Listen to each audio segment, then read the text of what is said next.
Hello everyone, welcome to my YouTube channel. This is Kashish Mendiratta. आज की video में हम करेंगे रिप्रेजेंटेशन ऑफ ग्राफ। ठीक है, पिछली वीडियो में हमने देखा था ग्राफ क्या होता है। ठीक है, ग्राफ की टर्म्स पढ़ी थी। इस वीडियो में हम देखेंगे कि ग्राफ तो है, उसे रिप्रेजेंट कैसे करना है। ठीक है, इसके काफी तरीके हैं, सारे तरीके हम इस वीडियो में देखेंगे। ठीक है, हमारे पास ये एक ग्राफ दिया हुआ है। ठीक है, विथ फोर वर्टिसेस। ठीक है, फोर वर्टिसेस कौन से? 0, 1, 2 एंड 3। ठीक है, और क्या है कि एजेस हैं, ये वाले सारे डायरेक्टेड एजेस हैं। ठीक है, 2 से 3 है, 2 से 0 है, 1 से 0 है। ठीक है, तो ये सारे एजेस हैं। ठीक है, अब क्या है कि इसको रिप्रेजेंट करने का जो पहला तरीका है वो है एडजेसेंसी मैट्रिक्स। एडजेसेंसी मैट्रिक्स, इसमें हम क्या करते हैं कि we will form a matrix of V cross V. ठीक है, तो जैसे मेरे पास 4 वर्टेक्स है। ठीक है, तो 4x4 का एक मैट्रिक्स बनेगा। ठीक है, लेफ्ट साइड वर्टेक्स इंडेक्स 1 2 3 0 1 2 3, ऊपर 0 1 2 3। ठीक है, अब क्या है कि इसमें क्या है कि वी इसमें हम जीरो फिल करते हैं। ये है हमारा सोर्स, ये हमारा डेस्टिनेशन। ठीक है, मतलब क्या है कि अगर जैसे ये 2 है, 2 ये वाला कॉलम क्या रिप्रेजेंट करता है? 2 से 1 के बीच में एज है कि नहीं। ठीक है, तो अब देखो 2 से 1 के बीच में एज है, नहीं है, तो इधर क्या आएगा? 0। ठीक है, इसी तरीके से हम क्या करते हैं कि अगर ये ith है, ये सोर्स है, ये डेस्टिनेशन है, अगर इसके और इसके बीच में कोई एज है तो वही रिप्रेजेंट 1, अगर नहीं है तो 0। ठीक है, तो स्टार्ट करते हैं 0 से। 0 से किसी की तरफ एज जा रहा है, मतलब 0 सोर्स हो और कोई भी साथ में डेस्टिनेशन हो, कोई ऐसा है नहीं है, तो ये सारी रो 0 बन जाएगी। 1 से देखो, 1 से किधर किधर को एज जा रहे हैं? 1 से 0 को जा रहा है, 3 को 2 को जा रहा है और 3 को जा रहा है। 1 से 0 को जा रहा है, 2 को जा रहा है, 3 को जा रहा है। ठीक है, तो ये 1 का बन गया। 2 से किस किस को तरफ एज जा रहे हैं? 0 एंड 3। 2 से 0 एंड 3। ठीक है, और 3 से किधर किधर को एज जा रहे हैं? ओनली 0। ठीक है, तो ये मेरा बन गया एडजेसेंसी मैट्रिक्स। ठीक है, ग्राफ रिप्रेजेंट हम ऐसे करते हैं, बट क्या है कि ऐसे स्टोर नहीं ना कर सकते, तो ये वैसे एक्चुअल ग्राफ है। ठीक है, जो हम स्टोर करते हैं। अब देखो कि ये तो हो गया अनवेटेड ग्राफ। ठीक है, अगर वेट आ जाता कि जैसे मान लो इस एज का वेट है 4। ठीक है, इस एज का वेट है 3, वेटेड ग्राफ है। वेटेड ग्राफ कहाँ काम आते हैं कि जैसे these nodes are the cities and this is the distance between them, किसी का डिस्टेंस ज्यादा है, किसी का कम है। ठीक है, तो वो वेटेड ग्राफ बन जाता है। उस केस में क्या करते हैं, जैसे 1 से 0 के बीच में एज तो है, 1 से 0 के बीच हमने 1 लिखा था। इस केस में 0 या 1 लिखने की बजाय हम डिस्टेंस लिखते हैं, एज का वेट कितना है। ठीक है, तो जहां जहां 1 है वहां वहां एज का वेट आ जाएगा, 0 की जगह 0 रहेगा। ठीक है, तो ये एडजेसेंसी मैट्रिक्स वेटेड के काम भी आ जाता है। ठीक है, अगर मतलब वेटेड ग्राफ दिया ही हो तो मतलब श्योर है कि एडजेसेंसी मैट्रिक्स ही दी होगी मोस्ट प्रोबेबली। ठीक है, अब क्या है कि इसमें देख लेते हैं कॉम्प्लेक्सिटीज क्या क्या है। ठीक है, अब अगर मेरे को कोई दो इंडेक्स दिए हूं आई एंड जे, मेरे को बताना है कि इसके बीच में एज है या नहीं, वो मैं कितने टाइम में बता सकता हूँ। ठीक है, अगर मेरे को आई जे दिया है, मेरे को एज बताना है, तो मैं क्या करूंगा? सिंपली ए आई जे देखूंगा। अगर ये ए है मैट्रिक्स, तो मैं ए आई जे की वैल्यू देख लूंगा। अगर ये 1 है तो इसके बीच में एज है, अगर 0 है तो नॉट एज। ये नॉन जीरो लिख दो इधर। तो वो कॉम्प्लेक्सिटी कितनी होगी एज और नोट की? ऑफ 1। क्यों? क्योंकि मैं डायरेक्टली पर्टिकुलर दो इंडेक्स पे जाके बता सकता हूँ कि उसके बीच में एज है या नहीं। और क्या है कि अब इसमें मेरे को बताना हो कि जैसे 2 के कितने नेबर्स हैं। ठीक है, मेरे को नेबर्स बताने हो तो वो कितने में पता चल सकते हैं। ठीक है, अगर मेरे को 2 के नेबर्स देखने हैं तो मैं सारा आइट्रेट करूंगा, पूरी रो देखूंगा कि कौन सी रो नॉन जीरो है, वो सारे उसके नेबर है, तो मेरे को पूरी रो आइट्रेट करनी पड़ेगी। तो रो में कितने हैं टोटल? वी एलिमेंट्स, तो वो मेरा क्या बन जाएगा? Of V. ठीक है, अब क्या है कि इसकी स्पेस कितनी लग रही है? स्पेस मेरी लग रही है इसकी ऑफ वी स्क्वायर। क्यों? क्योंकि वी क्रॉस वी मैट्रिक्स बन रहा है। ठीक है, और क्या इसमें डिस्कस कर सकते हैं हम? एज हो गया, नेबर्स हो गया, स्पेस हो गया। ठीक है, कंस्ट्रक्ट करने की भी स्पेस कितनी है? मतलब क्या है कि इनिशियली मेरे को ये मैट्रिक्स को कंस्ट्रक्ट करना होगा ना ग्राफ, तो वो कंस्ट्रक्ट करने की कितनी है, ओ वी स्क्वायर। क्यों, क्योंकि हमें हर एक सेल फिल करना है, ठीक है। तो ये थी एडजेसेंसी मैट्रिक्स। इसे रिप्रेजेंट कैसे करेंगे, सिंपल 2D एरे है। अगर मेरे पास V में स्टोर्ड है total vertex, then I write int graph V and V, तो ये मेरा बन जाएगा एडजेसेंसी मैट्रिक्स। फिर उसे मैं डबल लूप लगा के कंस्ट्रक्ट कर सकता हूँ, ठीक है। एज फाइंड करना है तो डायरेक्टली इंडेक्स पे जा सकता हूँ, नेबर फाइंड करना है तो वो पर्टिकुलर रो चेक कर सकता हूँ, ठीक है। तो ये था एडजेसेंसी मैट्रिक्स के बारे में। अब क्या है कि एडजेसेंसी लिस्ट देख लेते हैं। नेक्स्ट है हमारा एडजेसेंसी लिस्ट। एडजेसेंसी लिस्ट में क्या होता है कि हमारे पास लिस्ट बनी होती है, ठीक है। मतलब क्या है कि जैसे ये है, जीरो है, जीरो के कोरस्पॉन्डिंग मतलब जीरो से कहाँ कहाँ एज जा रहे हैं उसकी लिस्ट होगी, ठीक है। तो जीरो से कहाँ कहाँ को जा रहे हैं एज, किसी की तरफ नहीं जा रहे तो ये खाली। तो वन से किस तरफ जा रहे हैं एज, वन से जा रहे हैं 0 2 एंड 3, तो वन के आगे स्टोर होगा 0 2 एंड 3, तो ये ऊपरला खाली था, ठीक है। फिर 2 आया, 2 से किधर किधर को एज जा रहे हैं 0 एंड 3, तो इधर स्टोर हो गए 0 एंड 3। अब 3 से किधर किधर को एज जा रहे हैं, 3 से एज जा रहे हैं सिर्फ 0, ठीक है। तो ये मेरे पास बन गई एडजेसेंसी लिस्ट, ठीक है। अब देखो इसका फायदा क्या है, जो मेरी एडजेसेंसी मैट्रिक्स थी उसमें क्या था, वो V क्रॉस V मैट्रिक्स थी, ठीक है।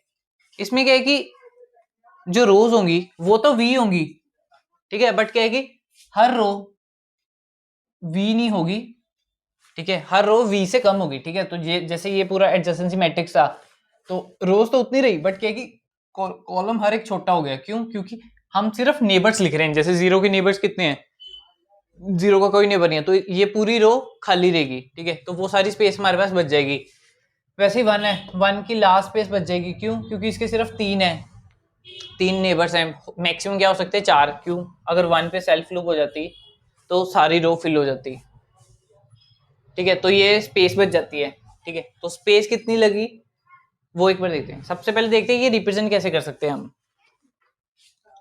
इसको हम रिप्रेजेंट कर सकते हैं काफी फॉर्म्स में, ठीक है। मैं क्या बना सकता हूँ, मेरे को देखो, ये मेरे को की चाहिए, और उस की के कोरस्पॉन्डिंग मेरे को, हर की के कोरस्पॉन्डिंग मेरे को कोई वेक्टर चाहिए या कोई मतलब एरे चाहिए, डायनेमिक एरे, जिसमें मैं स्टोर कर सकूँ नेबर्स। तो मैं पहला मेथड तो ये हो गया, map of int comma vector of int, ठीक है। इसमें क्या है कि देखो, int represents the key, vector of int represents उसके नेबर, ठीक है। पहला मेथड ये हो गया। दूसरा मेथड है कि मैं इसको ऐसे रिप्रेजेंट कर सकता हूँ, वेक्टर ऑफ इंट, मतलब क्या है कि वेक्टर ऑफ वेक्टर है। तो उसमें क्या है कि ये एक वेक्टर है, ये next vector next vector next vector, ठीक है। उसमें क्या है कि इंडेक्सिंग क्या होगी, 0 है। तो 0 वैसे ही होता है ना, जैसे मतलब ये मैंने बना दिया ग्राफ, तो इसमें क्या है कि graph of 0 represents A vector with index 0। वो मतलब क्या है कि 0 के नेबर्स हैं। इधर 1 होता, 1 इंडेक्स पे क्या होता, 1 के नेबर्स हैं। बट इसमें क्या है कि इसमें लिमिटेशन है। लिमिटेशन क्या है कि अगर मेरे पास ऐसे ना होते, ये तो मैंने 0 1 2 3 लिखा था ना, अगर मेरे पास ऐसे वर्टेक्स नहीं होते, मेरे पास ऐसे होते 4 5 7 9, तो उस केस में हम वेक्टर ऑफ वेक्टर नहीं यूज कर सकते। क्यों, क्योंकि 9th इंडेक्स पे मतलब स्टोर कर रहे हैं। अगर मतलब मान लो इसकी वैल्यू होती 100, मतलब क्या है कि मेरे को 100 स्पेस स्टोर करनी पड़ती, 100 वेक्टर स्टोर करने पड़ते। क्यों, क्योंकि वी ग्राफ ऑफ 100 डिनोट करता फिर मेरा ऑल द नेबर्स टू 100, ठीक है। तो वो बात बनेगी नहीं, ठीक है। तो सबसे सही रहता है, सेफ मेथड है मैप ऑफ इंट को मैं वेक्टर ऑफ इंट, ठीक है। और भी मेथड है, अगर मेरे को वेक्टर ऑफ वेक्टर नहीं बनाना तो मैं एरे ऑफ वेक्टर बना सकता हूँ, सेम ही चीज है,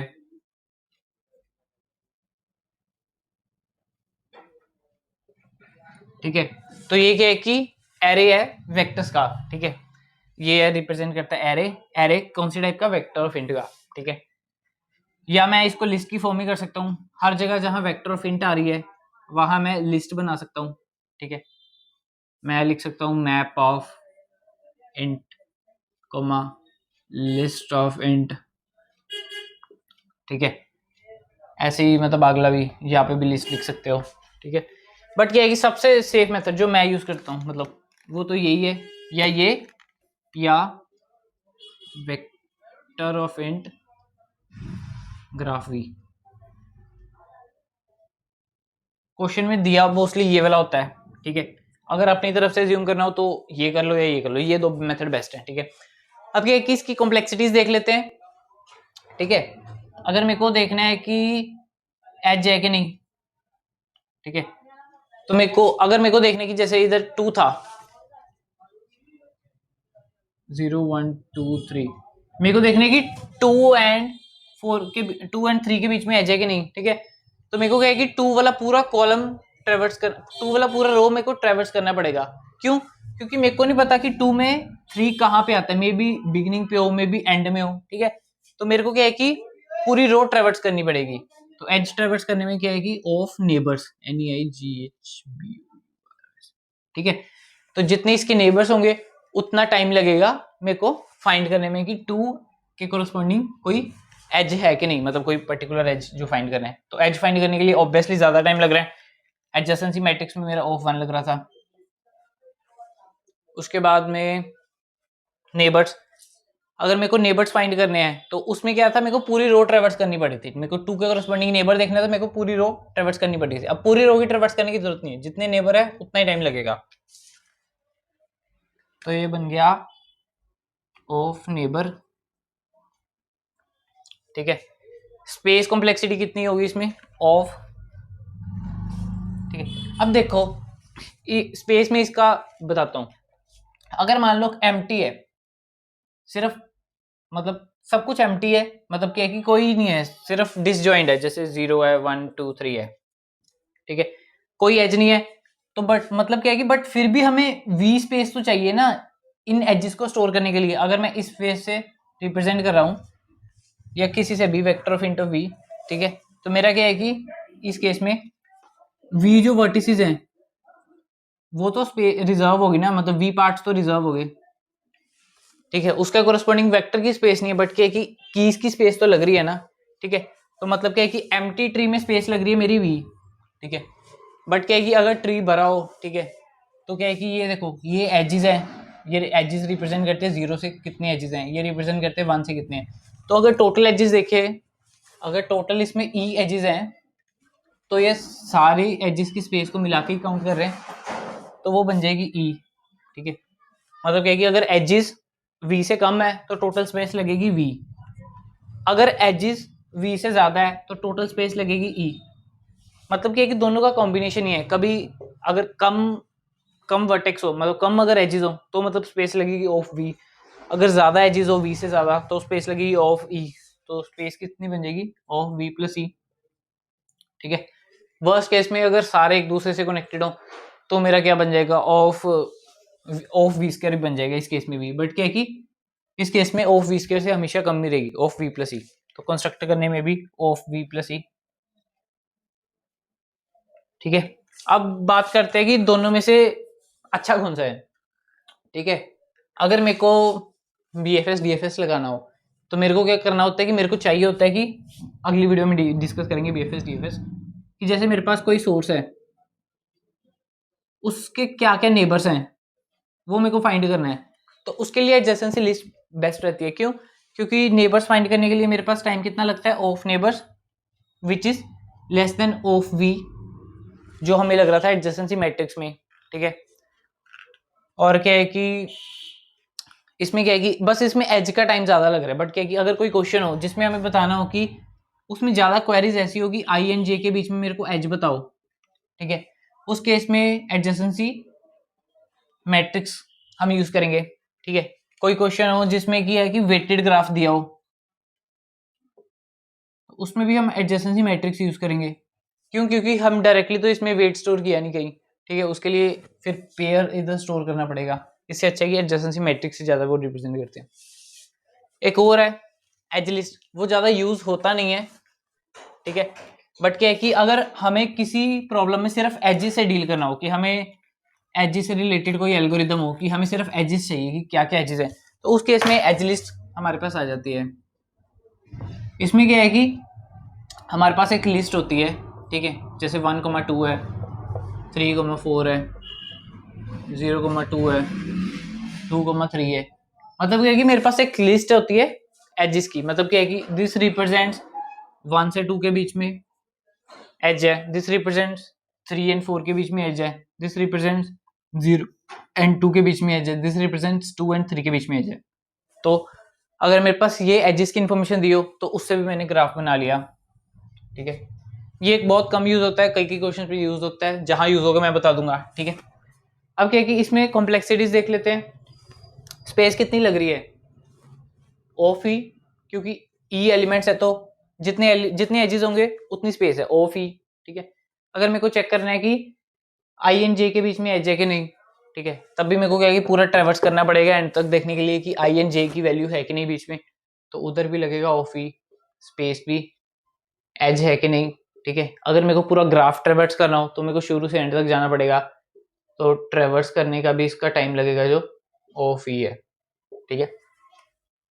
तो ये थे 3 मेथड जो मोस्टली यूज होते हैं ग्राफ के रिप्रेजेंटेशन के लिए, ठीक है। नेक्स्ट वीडियो में हम ग्राफ की ट्रैवर्सल स्टार्ट करेंगे, बीएफएस स्टार्ट करेंगे, डीएफएस स्टार्ट करेंगे, ठीक है। तो ये वीडियो अच्छी लगी हो तो लाइक करना, सब्सक्राइब करना मेरे चैनल को, शेयर करना फ्रेंड्स के साथ, ठीक है। मिलते हैं अगली वीडियो में।